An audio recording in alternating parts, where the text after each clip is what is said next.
Dan Bismillahirrahmanirrahim. Assalamualaikum warahmatullahi wabarakatuh. Innal hamdalillah nahmaduhu wa nasta'inuhu wa nastaghfiruhu wa nastahdihi wa natubu ilayhi wa na'udzu billahi min shururi anfusina wa sayyiati a'malina may yahdihillahu fala mudilla lahu wa may yudlil fala hadiya lahu. Asyhadu an la ilaha illallah wahdahu la syarika lah wa asyhadu anna Muhammadan abduhu wa rasuluhu la nabiyya ba'dah. Allahumma salli wa sallim ala hadzal nabiyil karim nabiyyuna Muhammadin wa ala alihi wa sahbihi wa man sara ala nahjihi ila yaumiddin.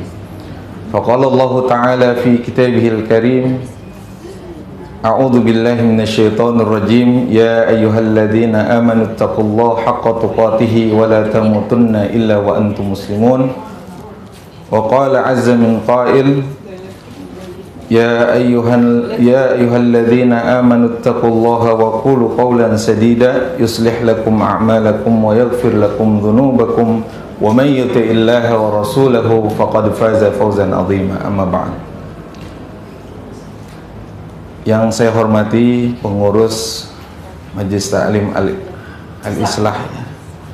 Al-Islah, ibu-ibu yang saya tidak sebutkan satu persatu, dan semoga ibu-ibu yang hadir di sini selalu mendapatkan rahmat dari Allah Subhanahu wa taala, selalu diberkahi oleh Allah Subhanahu wa taala, dan selalu ditunjukkan, diberikan taufik kepada jalan kebenaran, dan insya Allah selalu istiqomah dalam menjalankan perintah agama Islam.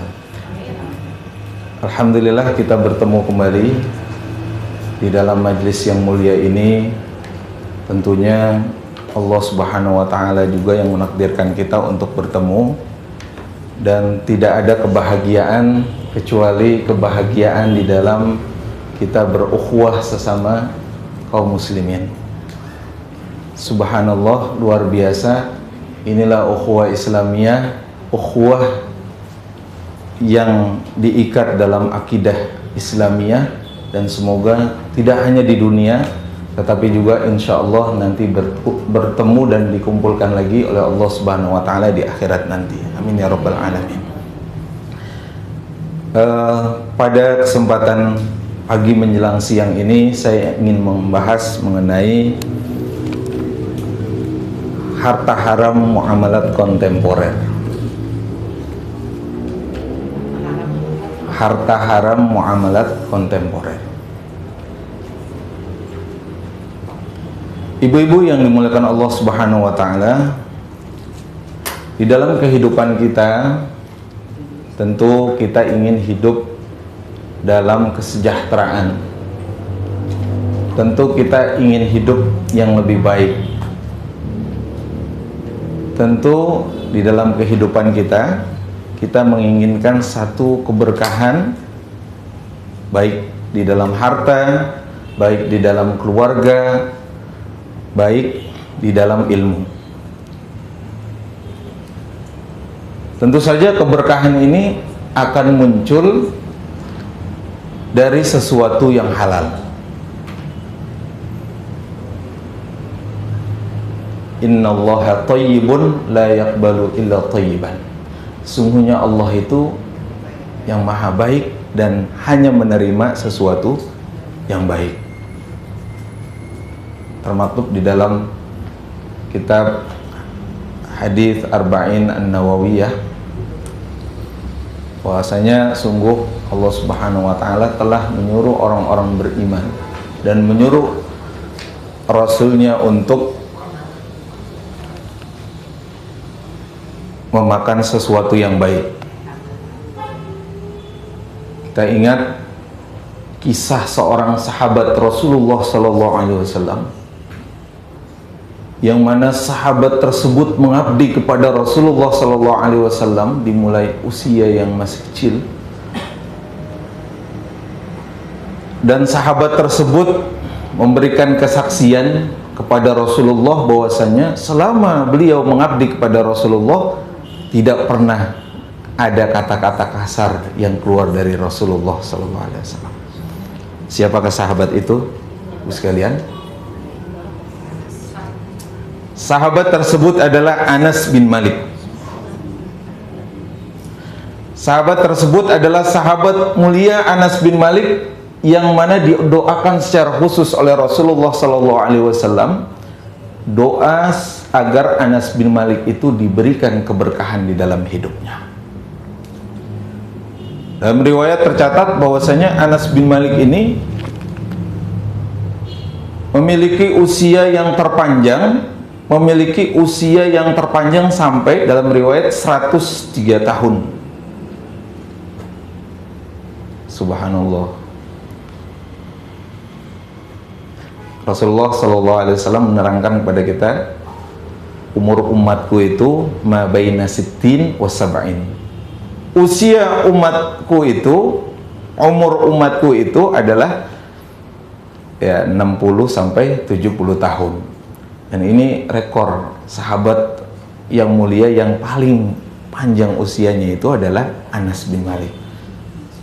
Tidak hanya itu, Anas bin Malik memiliki kebun-kebun yang banyak, memiliki harta yang berlimpah, memiliki peternakan yang banyak karena doanya Rasulullah SAW. Subhanallah. Inilah keberkahan doa Rasulullah SAW. Dan bukan hanya harta yang berlimpah, tetapi Anas bin Malik dikaruniai dengan banyaknya anak. Kita ambil salah satu contoh keberkahan, bahwasanya kalau hidup sudah berkah, baik usia, baik harta, baik anak-anak, itu seluruhnya diberkahi juga oleh Allah Subhanahu wa Ta'ala. Kita lihat lagi, seorang pensyarah kitab Sahih Muslim, penyusun kitab Riyadhus Shalihin, dan pensyarah salah satu kitab dari mazhab Syafi'i yang sangat panjang, yaitu bernama Imam Nawawi. Subhanallah, Imam Nawawi itu memiliki keberkahan ilmunya sehingga barangkali kalau kita mau cek bahwasanya tidak ada masjid di dunia ini, kecuali ada di dalamnya Riyadhus Shalihin. Itu berarti apa, Bu? Keberkahan di dalam ilmunya. Padahal dalam sejarah yang ditulis bahwasanya Al-Imam An-Nawawi itu usianya kurang lebih 40 tahunan sudah meninggal dunia. Ini keberkahan di dalam usia. Imam Ibn Taimiyah juga sama, usianya 40 tahunan. Al-Imam Al-Ghazali juga sama, sekitar 40 tahunan, tetapi luar biasa, karyanya itu sangat banyak. Bahkan Masya Allah, kalau mau dibilang ini keberkahan ilmunya, sampai sekarang semua kaum muslimin belajar dari mereka tentang keilmuan. Inilah keberkahan. Kalau dilihat karya-karya ulama kita, cendekiawan kita, salah satunya adalah Al-Imam Suyuti. Kalau seandainya ruangan ini itu dipenuhi dengan kitab beliau, niscaya ini penuh ruangan tersebut. Dan herannya kita belum sempat membaca karya beliau. Jadi tulisannya begitu banyak, tetapi sayangnya kaum muslimin sangat sedikit sekali yang membaca karya-karya monumental, karya-karya magnum opus dari ulama-ulama kita terdahulu. Nah, inilah yang disebut dengan keberkahan. Keberkahan di dalam muamalah, keberkahan di dalam transaksi jual beli itu sudah diterangkan di dalam kitab-kitab fikih, kitab-kitab hadis, baik Kutubut Tis'ah dan yang lain-lain sudah diterangkan mengenai ya, bab tentang yang namanya al-bai', jual beli. Makanya dalam kehidupan kita tolong jangan pakai di dalam prinsip kehidupan kita 3 hak, Bu. Apa 3 hak? Halal, haram, hantam. Halal, haram, hajar aja. Tetapi Allah Subhanahu wa ta'ala melalui lisan Rasulnya menginginkan kita kaum muslimin mendapatkan sesuatu yang halal, ya. Dalam hadis lain, al-halalu bayyinun wal haramu bayyinun wa bainahuma umurun mushtabihat la ya'lamuhunna katsirun minan nas. Yang halal itu jelas, yang haram juga jelas. Di antara keduanya ada yang subhat. Ada yang subhat. Maka kita menghindari dari hal-hal yang subhat dan apalagi yang haram. Nah, inilah yang disebut dengan ya kehati-hatian dalam ya, mencari sesuatu yang halal, mencari ma'isyah yang halal, ya, ma'isyah yang berkah, sehingga berkah juga kehidupan kita, ya. Contoh ya, keberkahan-keberkahan yang sudah saya sebutkan luar biasa gitu. Mereka menjaga, ulama-ulama kita menjaga kehidupan mereka agar menjadi berkah.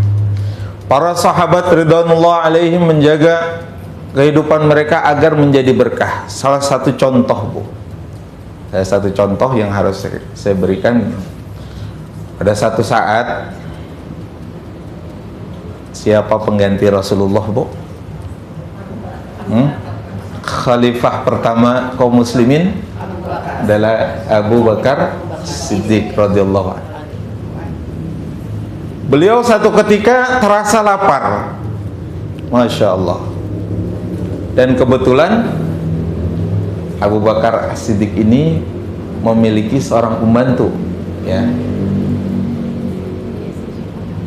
Kalau orang Arab makannya apa, Bu, biasanya?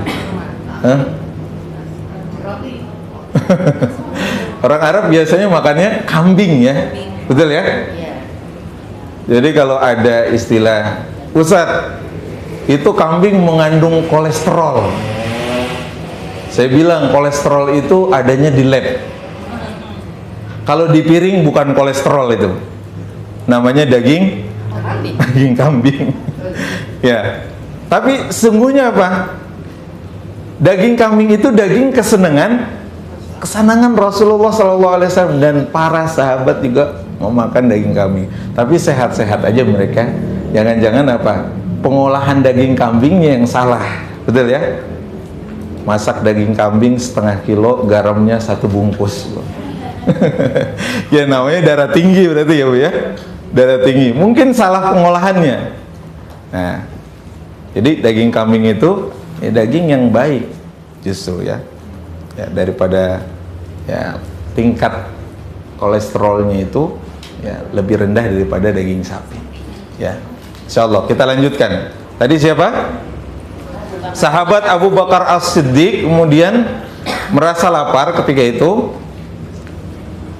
Ketika merasa lapar, kemudian sahabat Abu Bakar As-Siddiq memanggil pembantunya, "Wahai pembantuku, sini. Bisakah kamu mencarikan daging kambing?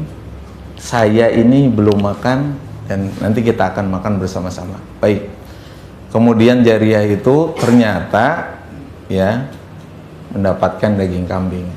Kemudian biasanya yang namanya sahabat Rasulullah SAW, yang namanya orang-orang yang soleh, biasanya tanya dulu, ini halal atau haram.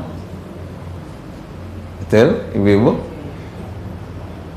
Jadi sama ibu-ibu juga kalau diberikan uang, diberikan sesuatu oleh suaminya, harusnya cek dulu, ya, cek and recheck dulu, ya. Ini halal atau haram, dari mana Pak dapatnya? Kok tahu-tahu yang biasanya sekian dapatnya sekian, dari mana ini? Kira-kira ibu-ibu sering bertanya itu apa enggak? Ustaz, yang penting banyak Ustaz, gitu. Ya harusnya apa namanya, kita cek lagi. Kemudian sahabat Abu Bakar radhiyallahu an kemudian memakan daging tersebut sampai lahap. Kemudian setelah beliau menyelesaikan, baru terpikir, saya tidak bertanya tentang daging ini. Kemudian, wahai pembantuku, sini, dari mana daging ini? Kok kamu mendapatkannya? Wahai Khalifatur Rasul, wahai tuanku Khalifatur Rasul, sesungguhnya aku dulu belajar yang namanya ruqyah. Tapi ruqyahnya itu jampe-jampe zaman jahiliyah. Lihat, kalau ruqyah itu ada dua, Bu, ya. Ruqyah yang syar'iyah, ruqyah ghairu syar'iyah. Ruqyah yang syar'iyah bagaimana? Ruqyah yang syar'iyah itu yang dibacakan ayat-ayat Allah Subhanahu wa taala dan doa yang ma'thur dari Rasulullah sallallahu alaihi wasallam. Nah, kemudian ketika itu pembantunya tersebut itu meruqyah seseorang yang sedang sakit dan imbalannya adalah kambing tersebut. Ruqyahnya ruqyah ghairu syar'iyah, ruqyah yang bukan syar'iyah, yang berasal dari bacaan-bacaan ketika zaman jahiliyah. Kemudian apa? Seketika itu sahabat Abu Bakar As-Siddiq langsung memasukkan jarinya ke dalam mulutnya, kemudian dikeluarkan lagi seluruh yang ada dalam isi perutnya. Masya Allah, Bu. Masya Allah. Itulah yang disebut dengan kehati-hatian di dalam mendapatkan sesuatu yang halal, dan bersifat warok ketika ada yang memberikan hal-hal yang subhat.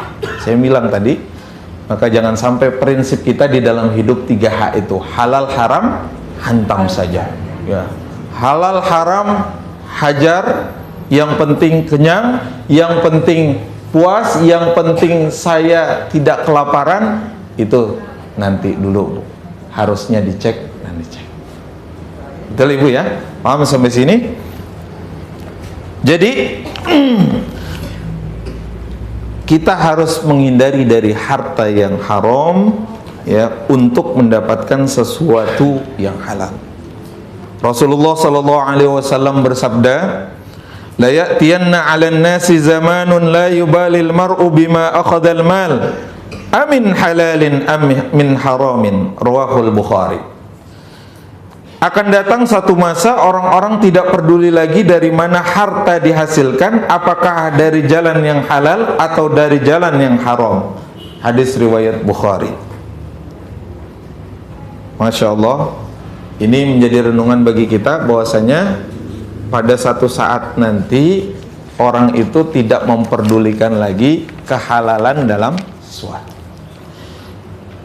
Ya, bisa kita cek lagi, Bu, ya, makanan kita. Contoh makanan, ya, makanan kita apakah sudah, ya, halal atau, ya, tercampur dengan sesuatu yang haram. Itu harus kita cek lagi, ya. Boleh jadi labelnya halal tapi ternyata dalamnya haram, ya. Istilahnya sekarang itu Masya Allah, ya. Saya mau tanya, makanan itu biasanya dikasih minyak, Bu, ya? Ya. Nah, minyak ini kadang-kadang, ya, terkadang minyak yang terbuat dari, ya, minyak khinzir, minyak babi, ya. Ya, boleh dicek, ya. Saya pernah kaget itu, ya. Labelnya adalah bakso ikan, ternyata di situ adalah bakso babi. Masya Allah, ini banyak, Bu, terjadi. Nah, makanya di zaman sekarang itu harus ada sertifikasi sebenarnya. Sekarang sertifikasi halal itu dialihkan dari MUI ke bawah Departemen Agama. Jadi dari sekian perusahaan, ya, dari sekian restoran yang mendaftarkan sertifikasi halalnya itu baru sedikit. Produk-produk juga sama, ya. Jadi kalau misalkan produk kita tidak mendapatkan label halal, lebih baik apa, Bu? Tinggalkan. Enak, Ustaz. Enak tuh di mulut saja, betul ya, Bu, ya? Kalau sudah misal masuk ke perut, sama saja. Nah, Oleh karena itu hadis Rasulullah tadi mengingatkan kepada kita akan datang, ya, manusia nanti tidak peduli apakah mendapatkan sesuatu itu dari halal atau dari haram. Di riwayat yang lain Rasulullah SAW mendoakan kehancuran untuk kelompok orang yang gila kepada harta dan menyebutkan ini sebagai wanti-wanti kepada kita, sebagai tahdzir kepada kita, sebagai peringatan kepada kita, ta'isa abdud dinar wa abdud dirham wa abdul khamisah. Celakalah hamba dinar, celakalah hamba dirham, celakalah hamba pakaian. Hadis riwayat Bukhari. Rasulullah sallallahu alaihi wasallam mengingatkan kepada kita, ya, jangan sampai terlena dengan kehidupan dunia, lupakan kehidupan akhirat, ya.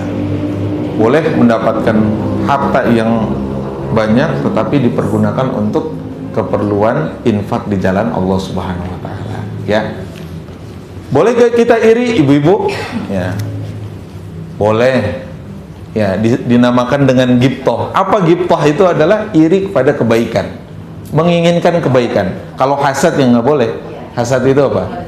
Seneng ngelihat orang susah, ya, susah melihat orang senang. Itu apa namanya? Hasad. Ya, senang melihat orang susah, susah melihat orang senang, itu hasad. Tapi kalau ghibthah itu boleh kepada dua hal. Tahu Bu? Ghibthah itu menginginkan sesuatu agar bisa mendapatkan pahala yang sama. Itu sahabat sama seperti itu. Ya. Contoh. Ya. Dua hal. Yang pertama, seorang yang diberikan ilmu oleh Allah, baik itu ilmu Al-Quran atau ilmu syar'i, ilmu agama, boleh kita ghibthah, ya, menginginkan, ya, ghibthah pakai huruf gha, Bu. Ghibthah itu boleh. Oh, kita mau menjadi hafidh, kita mau menjadi hafidhah, boleh. Boleh, sangat boleh, dianjurkan. Bahkan dulu sahabat Rasulullah juga menyatakan kepada Rasulullah, dhahaba ahlud dusur bil ujur. Wahai Rasulullah, orang-orang kaya itu banyak pahalanya, ya. Orang-orang kaya itu banyak pahalanya. Dhahaba ahlud dusur bil ujur. Mereka sholat seperti kami sholat, mereka berzikir kepada kami berzikir, mereka mereka saum seperti kami saum, tapi kami tidak bisa bersedekah seperti mereka, ya. Itu ghibthah boleh. Yang kedua, ya, boleh ghibthah dalam urusan perbanyak sedekah, memperbanyak wakaf, memperbanyak, ya, menyumbang kepada fuqara dan masakin, menyumbang kepada para mustada'afin, boleh kita ghibthah di situ. Paham ya, ibu-ibu, ya? Jadi jelas bahwasanya boleh kita mendapatkan harta, tetapi kita pergunakan untuk di jalan Allah Subhanahu wa taala.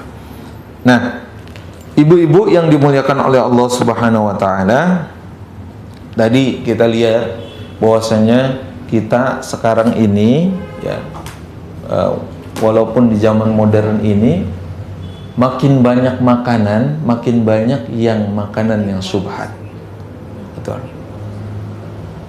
Ibu-ibu, tapi saya, ya, pernah membaca gitu bahwasanya, ya, Korea Selatan, ya, ibu-ibu tahu Korea, Bu, ya? Ya. Bukan Korea, kalau Korea itu desa, Bu, ya, bahasa Arab. Korea ini Korea itu menjadi pusat, ya, makanan halal, ya. Rencananya ingin menjadi pusat makanan halal karena ingin mendapatkan wisatawan muslim. Nah, seharusnya juga Indonesia lebih bersemangat lagi bahwasanya kita mengadakan, ya, halal, kemudian mempromosikan sesuatu yang halal, harus lebih semangat lagi. Kenapa? Karena ini yang dibutuhkan oleh kaum muslimin, makanan-makanan yang halal, ya. Contoh, ya, Bu, ya, itu makanan yang halal. Kemudian apa? Pariwisata yang halal, boleh. Kemudian apa? Hotel yang halal boleh. Bahkan Masya Allah, ya saya pribadi cenderung Ibu ya, kalau jalan-jalan kemana, kalau mau kemana itu nyari hotel yang syariah, yang lebih aman. Betul Bu ya? Kemudian apa? Kalau jalan-jalan di tempat yang suatu yang mungkin rasanya kita kaum musliminnya sedikit, saya cenderung mencari makanan yang halal, yang sudah ketahuan yang halal. Apa Bu? Makanan yang sudah pasti kehalalan. Ikan. Betul ya? Pergi ke luar negeri cari ikan, tapi bumbunya juga sama harus gitu ya. Ya, insya Allah gitu ya. Mungkin ya kalau misalkan sesuatu yang nggak ketahuan gitu ya Bu ya, kita masih meragukan itu ya. Ya harusnya seperti itu. Dari makanan halus yang halal. Sekali lagi dari makanan. Kenapa? Kalau makanannya tidak halal ya, makan dengan sesuatu yang haram, baik itu dari segi zatnya atau segi perolehannya, maka dikhawatirkan masuk kepada hadis Rasulullah SAW. Kenapa? Doanya tidak dikabulkan oleh Allah Subhanahu Wa Taala. Itu ya. Kemudian apa?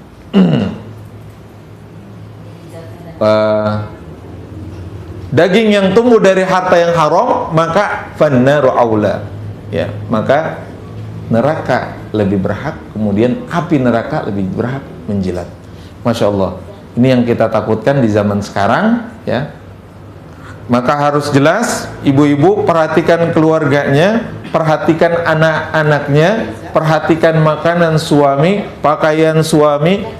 Ya mungkin kalau misalkan ibu-ibu mau pakai kosmetik di rumah, harus clear dulu apakah ini zatnya ya sudah halal atau belum. Cari ya. Insya Allah saya tidak usah menyebutkan mereknya, insya Allah sudah tahu ya mereknya. Tapi biasanya ibu-ibu, mereknya yang lebih bagus dong Ustadz, lebih keren, dari Singapura atau dari luar negeri. Ya kalau nggak halal sama saja Bu. Betul? Yang penting yang halal. Walaupun bedaknya 10.000 asal halal, itu Masya Allah. Bedak apa Ustadz 10.000 ya? Ya. Nah, yang kedua, dari sisi muamalah juga kadang-kadang kita sering melupakan yang namanya ya bagaimana larangan Rasulullah SAW ya dalam hal-hal muamalah. Di antaranya adalah yang pertama riba. Riba, tahu riba? Ya, riba ini ada pada masa zaman jahiliyah ya, yang dikenal dengan riba jahiliyah. Pembagiannya ada riba al-fadl, riba nasi'ah ya. Contohnya ya, menukar 1 kilo gandum dengan 1 kilo gandum lagi, atau menukar 1 kilo gandum dengan 2 kilo gandum, 1 kilo gandum yang baik dengan 2 kilo gandum yang buruk. Itu tidak boleh.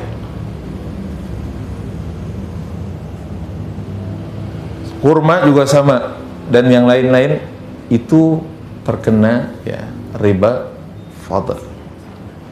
Kemudian ada riba nasi'ah. Riba nasi'ah apa? Rentenir, tahu kok? Lintah darat. Masya Allah, ini namanya udah riba jelas-jelas. Ada Bu ya? BPKB cair, ya 1 jam cair, nggak taunya apa? Ini termasuk dalam riba. Contoh misalkan minjam 5 juta, kembalikan berapa? 7 juta. Lebihnya berapa? 2 juta. Masya Allah, ini termasuk ke dalam riba.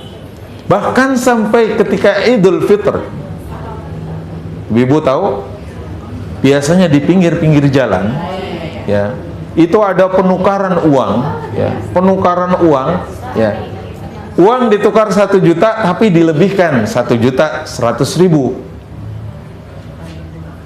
Ada uang baru untuk dibagi-bagikan biasanya, ya,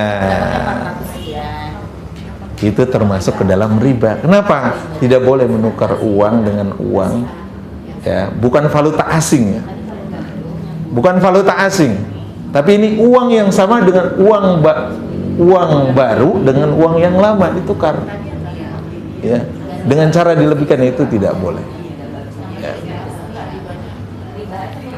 Nah, tadi masalah pinjam meminjam juga sama. Masyarakat kita ini, ya, karena terpepet atau apa, kemudian mencari jalan yang pintas, mencari jalan yang gampang, asal mendapatkan sebuah dana. Mestinya apa? Orang-orang kaya, Masya Allah, ini harusnya memiliki kepedulian dengan cara meminjamkan, ya, dengan sifatnya qardul hasan, ya, menyimpan dengan qardul hasan, meminjamkan dengan qardul hasan, ya. Saya pernah lihat gitu, ya, Yayasan Qatar Charity itu menyumbang 500 juta kalau tidak salah sekitar tahun 2008, ya, pada sebuah lembaga amil zakat. Itu dibagikan lagi, kemudian dipinjamkan, ya, kemudian dibalikan secara menyicil. Masya Allah, itu namanya qardul hasan. Dan orang yang meminjamkan itu pahalanya lebih luar biasa daripada sedekah. Kok bisa seperti itu, Ustaz? Meminjamkan lebih besar daripada sedekah. Kenapa?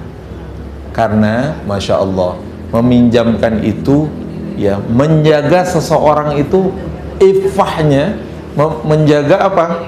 Menjaga harga dirinya agar tidak meminta-minta. Masya Allah. Lihat. Kemudian apa? Selain itu, selain riba, kita juga mendapati hal-hal yang misalkan bersifat gharar. Gharar, sesuatu yang tidak jelas. Beli kucing di dalam karung. Ustadz, saya mau beli apa? Ikan. Di mana? Tuh, masih di kolam. Mau beli burung, di mana? Burungnya di atas pohon. Bahkan ada yang bilang, bayar 50.000, makan sepuasnya. Ada itu, ya? Kalau orang yang makannya sedikit bagaimana? Coba. Nggak ada ukurannya, kan? Betul, ya? Kecuali disendok kemudian dihitung. Kadang-kadang orang yang makan sedikit jadi nggak ada ukurannya, betul kan? Coba kita lihat nanti. Bagaimana ghararnya di situ. Kemudian dalam perniagaan banyak sekali hal-hal yang bersifat gharar, yang mana itu dalam ketentuan syariah itu dilarang oleh agama kita. Kemudian apa? Maisir, perjudian. Maisir ini harus kita hindari, ibu-ibu sekalian, yang bersifat gambling, baik muamalat kontemporer dalam transaksi keuangan di pasar modal maupun di pasar uang. Pasar modal maupun pasar uang, kita cek lagi apakah mengandung maisir atau tidak. Kita cek lagi apakah mengandung yang namanya perjudian, spekulasi, atau tidak mengandung. Ini ibu-ibu yang senang berinvestasi, marilah sekarang berhijrah kepada investasi yang lebih syariah. Apakah Islam tidak menganjurkan investasi yang syariah? Oh, sangat menganjurkan. Islam itu menganjurkan kepada istismar, ya, tamwilul amwal, ya, berinvestasi kepada investasi yang diridhoi oleh Allah Subhanahu wa taala, sebagaimana wa halallahu al-bai'a wa harramar riba. Nah, ingat di sini. Ya. investasi ini, Masya Allah, kita harus cek dan dicek lagi. Sebagai contoh, ya, yang senang bermain saham, Bapak Ibu sekalian, kalau di sini yang senang bermain saham, apakah saham itu ya ingin dimiliki untuk kita bersaham atau menanam modal pada satu perusahaan, apakah untuk menggoreng saham saja sehingga ketika membelinya itu dalam waktu yang singkat kemudian dijual lagi, short trading ya. Nah itu kita harus cek dan dicek lagi. Kalau misalkan ada seperti itu, maka coba kita keluar dari hal-hal yang seperti itu, coba cari yang lain. Kamu ya, ya. Ya.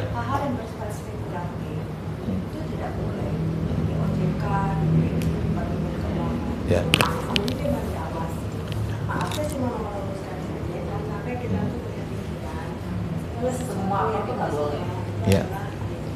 Ya. Ya.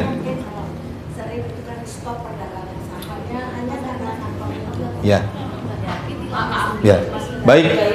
Saya nambahkan tadi, insya Allah ada aturannya memang. Tadi kan maksudnya ada perbankan syariah itu ada aturannya memang OJK. Sekali lagi, artinya hal-hal yang berkaitan dengan yang namanya maisir. Artinya maisir inilah yang kita tidak boleh. Adapun investasi silakan, pasar modal, bahkan sudah ada fatwanya dari Majelis Ulama.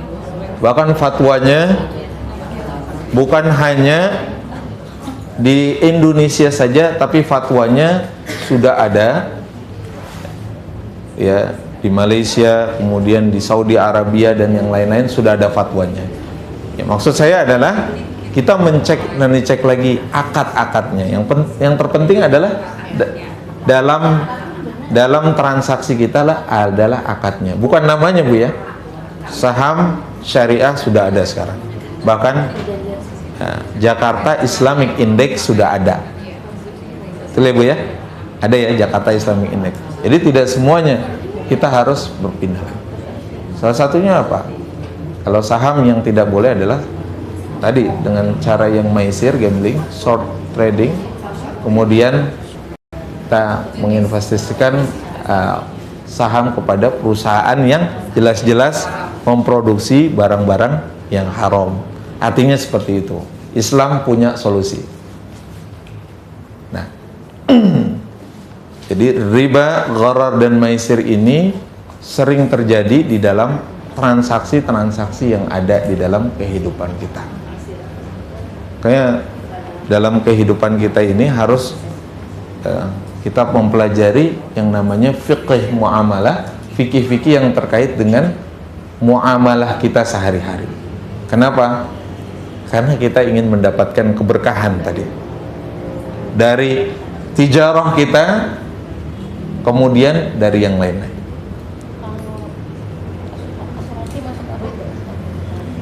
Nah, termasuk mungkin asuransi, ada asuransi syariah yang harus kita pelajari bagaimana akad-akadnya. Biasanya nih, ya. Nah.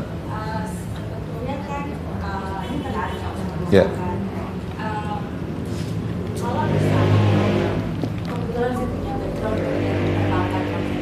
Ya. Sebetulnya kalau kita lihat ya Ustaz ya, dari peraturan perbankan internasional, sebetulnya transaksi yang menyangkut haram dan dengan itu tidak boleh. Semua tidak boleh. Ya, kemudian yang bersifat Ya. kemudian yang bersifat misalnya gini, saya orang dalam, saya tahu nih ada yang mau terbitkan saham, itu tidak boleh. Ya. Nah itu gimana ya Ustaz ya? Jadi kalau saya lihat bank konvensional itu sebetulnya tidak sesederhana kalau kita lihat bahwa dia itu interest rate ada bunganya, karena sebetulnya di dalamnya itu aturannya cukup detail. Kemudian dalam memberikan suku bunga pun ada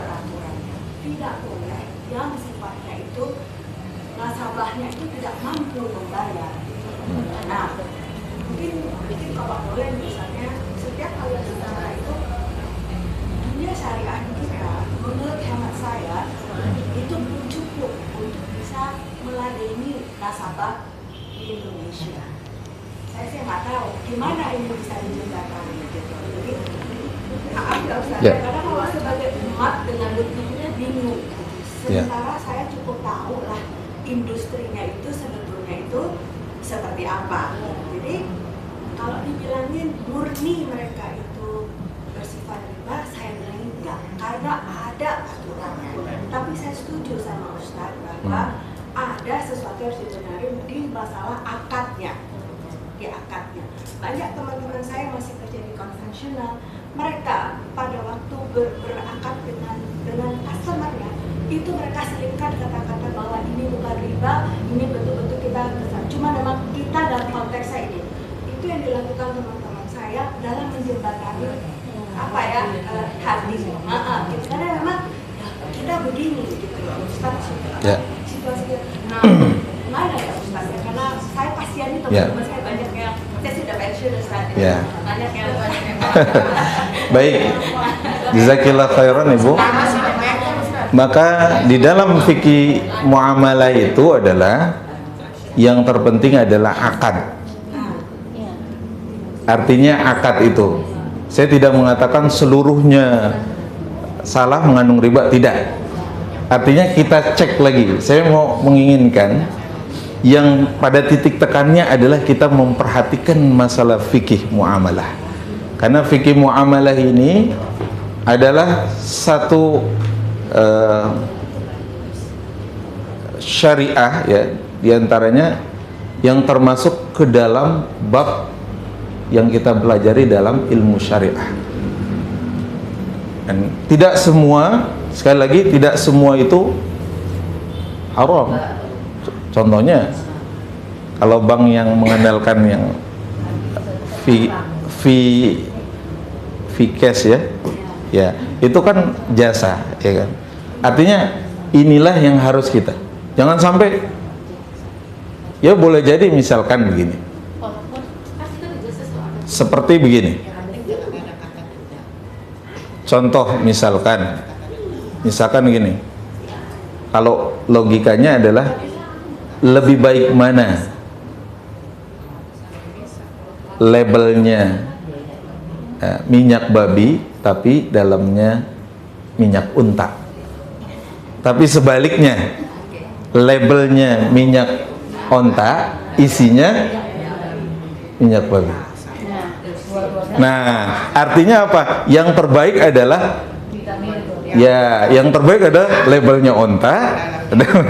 Artinya inilah Islam, memperhatikan sesuatu yang halal. Kalau misalkan terdapat misalkan akad-akad yang kurang baik, nanti diperbaiki.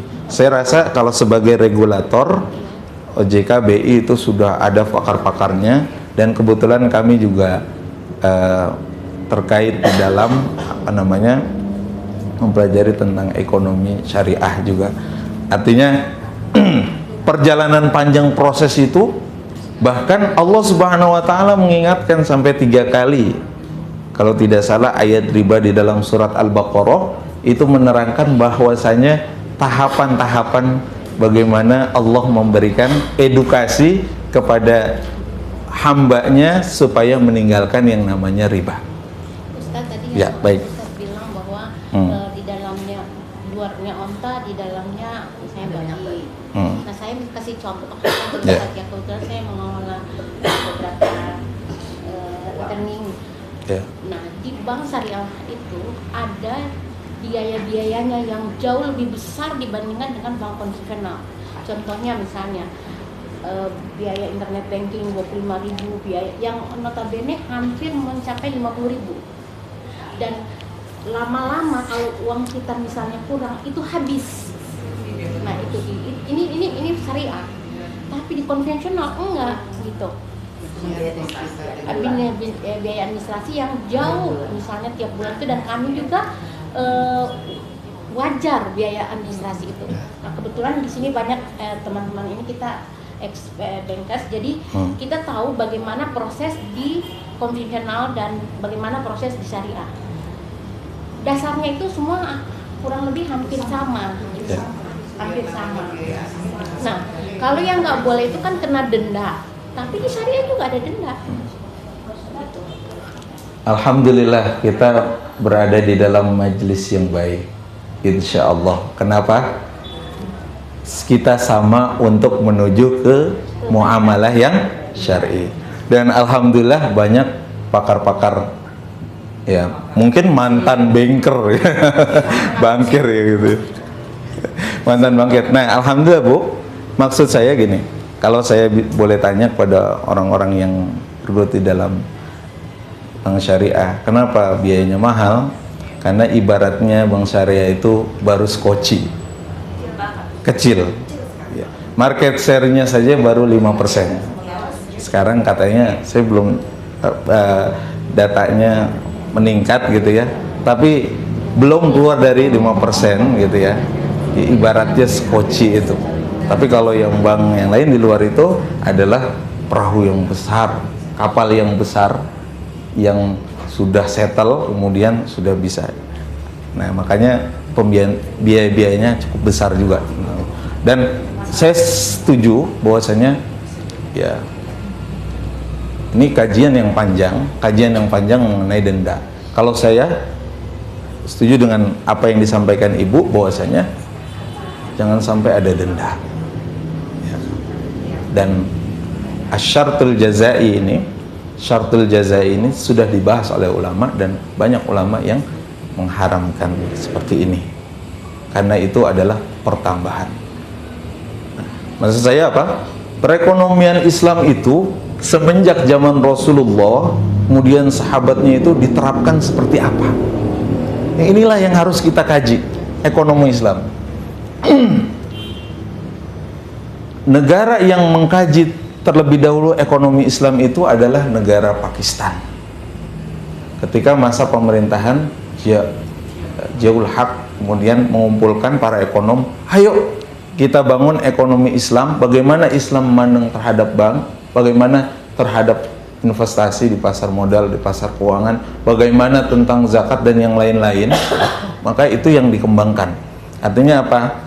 Betul, ekonomi dunia ini adalah rekayasa orang-orang Yahudi. Betul? Jadi kita berada di dalam lingkaran setan yang mana kita susah untuk keluar. Tetapi kita ingat, kita punya panduan dari Al-Quran dan Sunnah, kita harus bisa keluar dari lingkaran setan itu.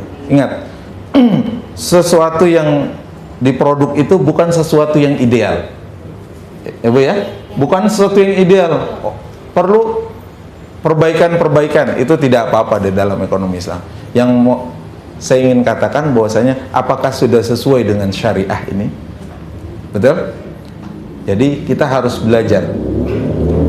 Maka kajian kita ini sebenarnya nggak cukup ini, cuma 1,5 jam, tapi harus dibuka lebih detail lagi bagaimana akad-akadnya di dalam fikih muamalah tersebut, yang namanya bagaimana hadis-hadis Rasulullah SAW tentang riba, bagaimana hadis Rasulullah tentang jual beli dan yang lain-lain. Saya ambil contoh begini. Ada hadis Rasulullah SAW dari Suhaib Ar-Rumi.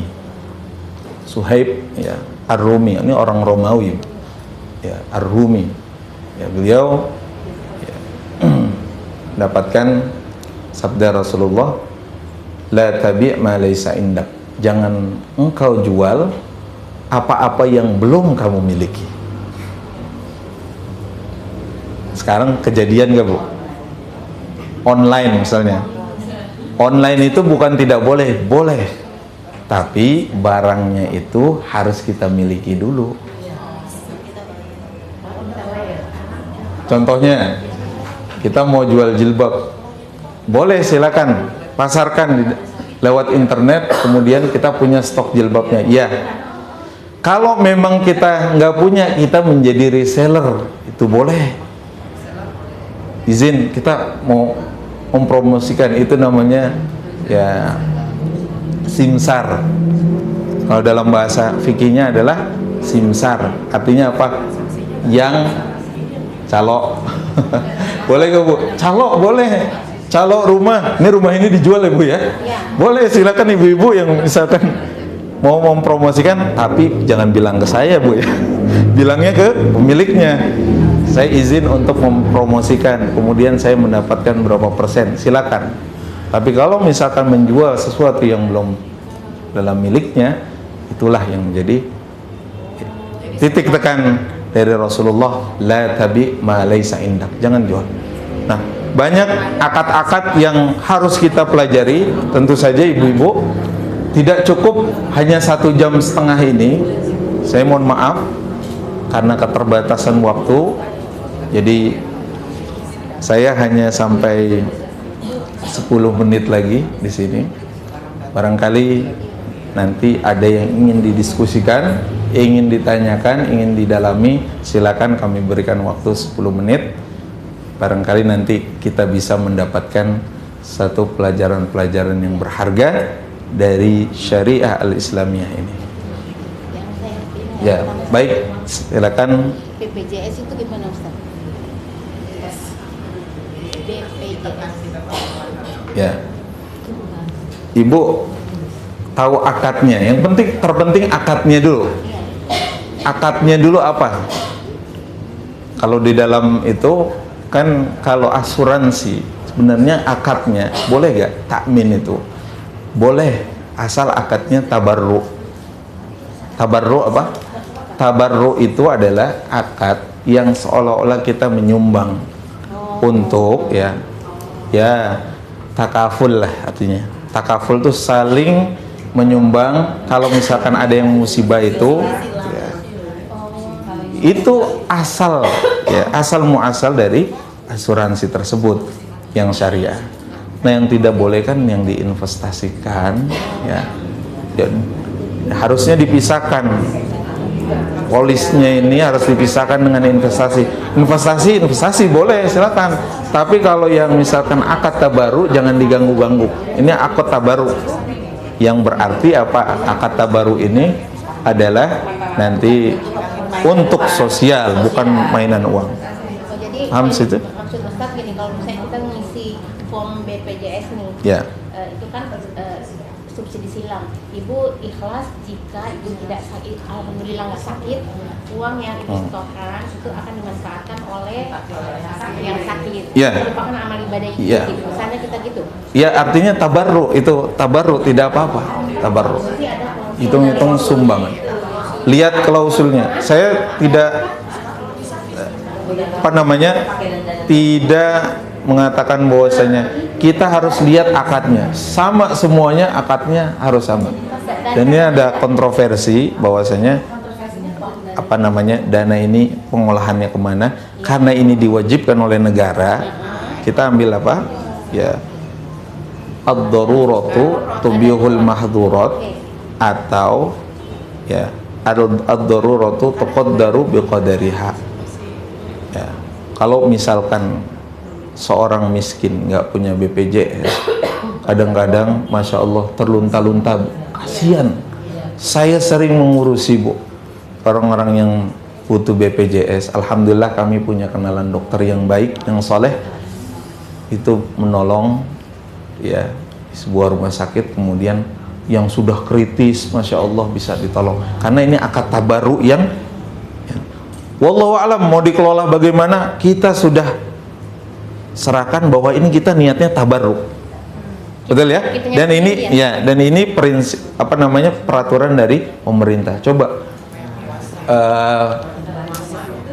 semua pekerja itu harus diwajibkan itu.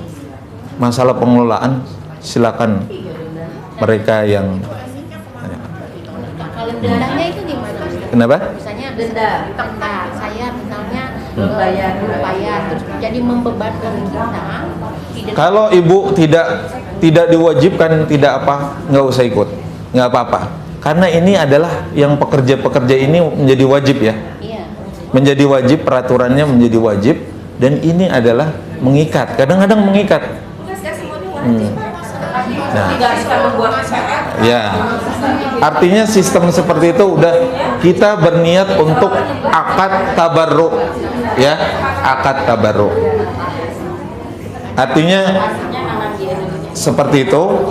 Dan masya Allah, sekali lagi saya mohon maaf waktunya terbatas ya, saya harus pamit lagi dan insya Allah ke depan ya baik.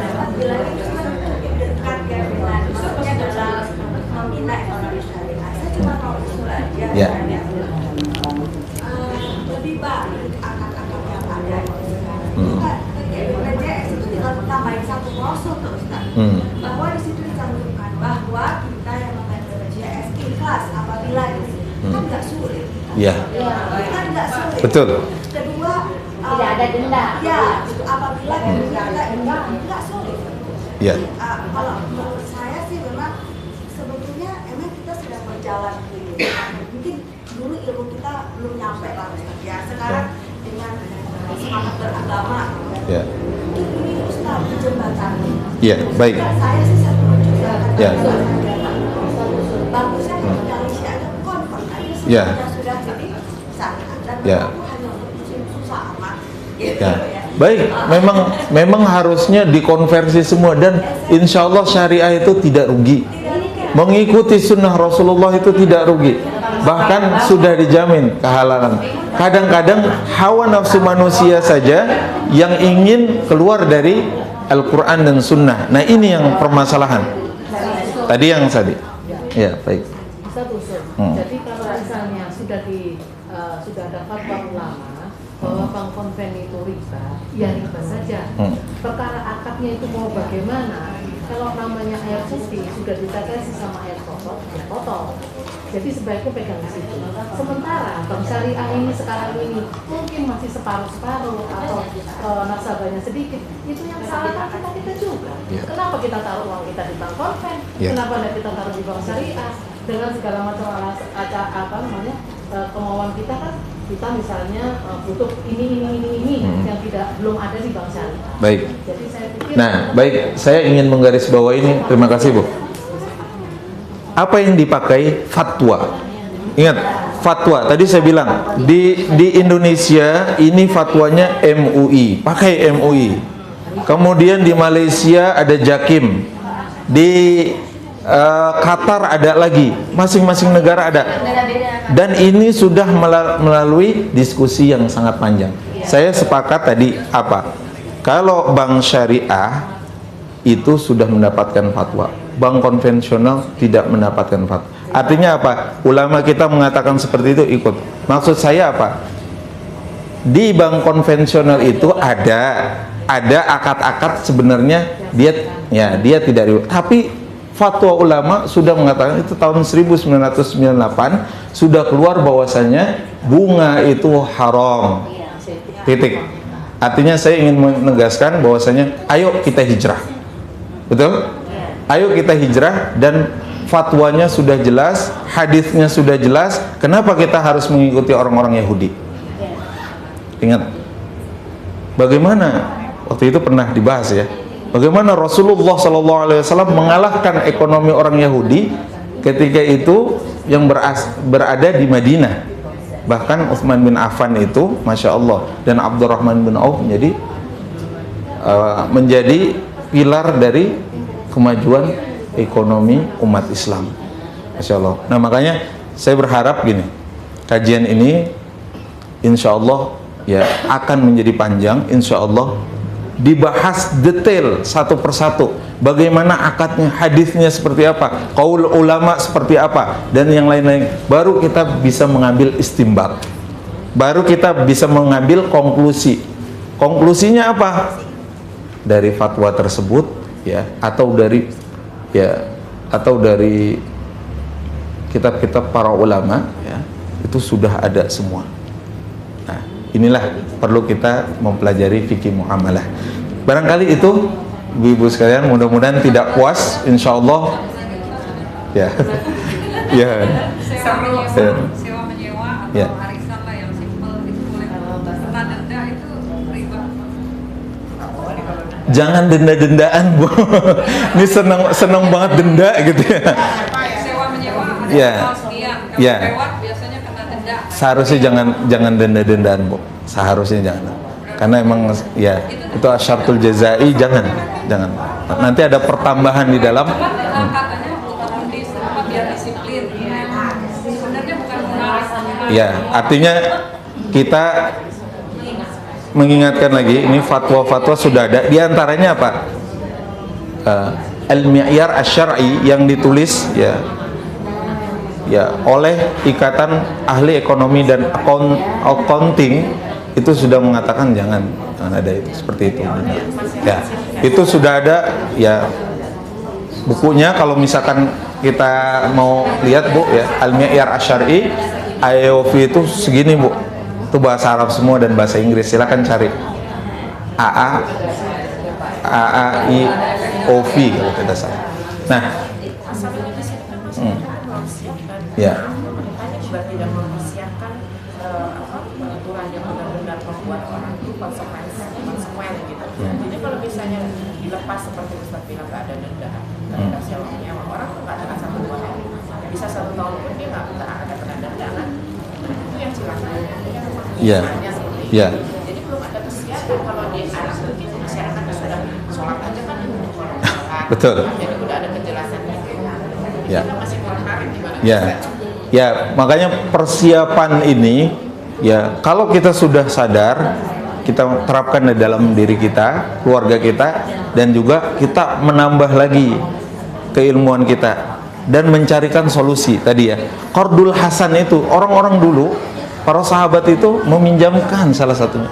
Sebelum ada orang-orang Yahudi datang untuk mempraktikkan riba, para sahabat itu saling meminjamkan ya, Qardul Hasan dalam usaha dan yang lain. Dan dalam fikih muamalah itu bisa kok berbentuknya apa? Musyarakah dan yang lain-lain. Tetapi saya tidak setuju dengan yang itu. Ya, ada juga yang mengatakan bahwa itu dijadikan kependapatan yang non halal dan disumbangkan ke orang lain seperti itu. Tapi kita harus berhati-hati dalam masalah ini. Wallahu a'lam bishawab. Kita tutup. Subhanakallahumma bihamdika asyhadu an la ilaha illa anta astaghfiruka wa atubu ilaik. Assalamualaikum warahmatullahi wabarakatuh. Satu lagi. Boleh satu